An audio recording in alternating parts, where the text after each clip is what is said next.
Boker Tov, Yaakov Avinu, quand il dort la nuit dans le mont Moria, il a une révélation divine d'Hachem. Le matin, il se lève,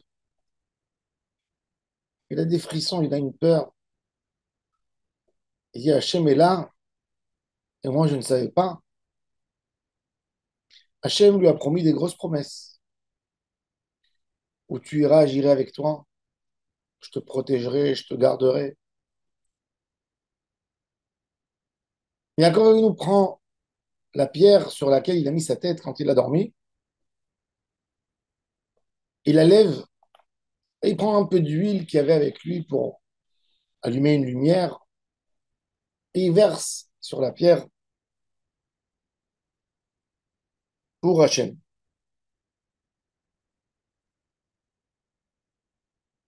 Yaakov Avinu n'avait pratiquement rien. Il voyageait, il n'avait rien comme on voit. Tu demandes à Hachem, si tu me donnes du pain à manger, de quoi couvrir mon corps, je me donnerai complètement à toi. C'est-à-dire qu'il n'avait absolument rien dans ces moments-là. Et le peu qu'il a, un peu d'huile, il prend, il oint la pierre. Et il fait un vœu, si tu m'aideras dans ce long voyage où j'irai, dans ce long trajet, dans la maison de Lavan, qui est un endroit qui n'est pas du tout facile. Tout ce que tu me donneras, je te donnerai un dixième. Et cette pierre que j'ai posée ici deviendra un Beth Amikdash. Yaakov Avinu comprend quelque chose d'extraordinaire. Quand Akadosh Baruch Hu nous fait un chesed, nous fait du bien, qu'est-ce qu'il s'attend de toi? Quand vous avez quelqu'un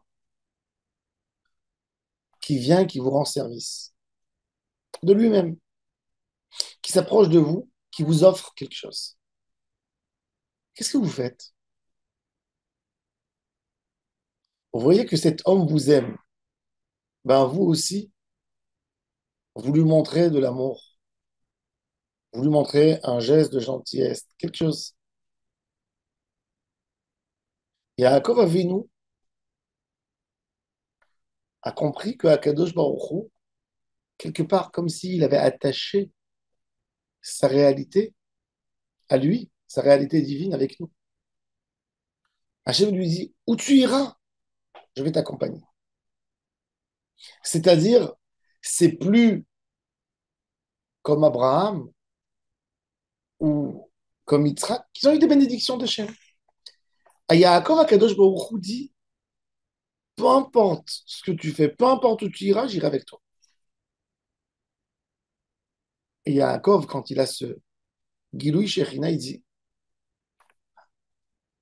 Akadosh Baruch Hu s'attend de moi quelque chose au retour. Eh bien, moi, je ferai un Beth Amikdash. Moi, Hachem, je voudrais sentir ta présence dans tout. Mais pas être quelqu'un qui bénéficie, pas être un bénéficiaire, être quelqu'un qui donne. Quand tu as reçu, tu es obligé de donner pour garder une relation. Et ça, c'est l'idée de la tzedaka. Chaque moment où j'ai reçu quelque chose, je rends un shemitah. J'ai reçu une bracha, je rends. Qu'est-ce que je rends? Maaser. Kol asher titem.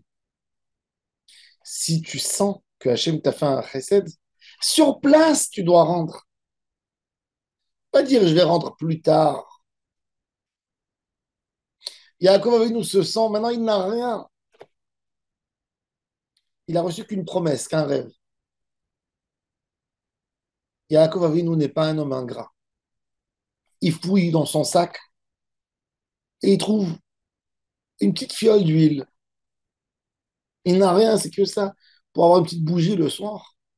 Il prend cette fiole d'huile, il verse sur la pierre pour oindre la pierre. Et il dit, ça, c'est une sorte de sacrifice. Je n'ai pas d'animaux, je n'ai pas d'argent à donner, j'ai un peu d'huile, je le verse. Hachem, tu m'as montré à quel point tu m'aimes, à quel point tu es là pour moi. Ben, je dois faire quelque chose.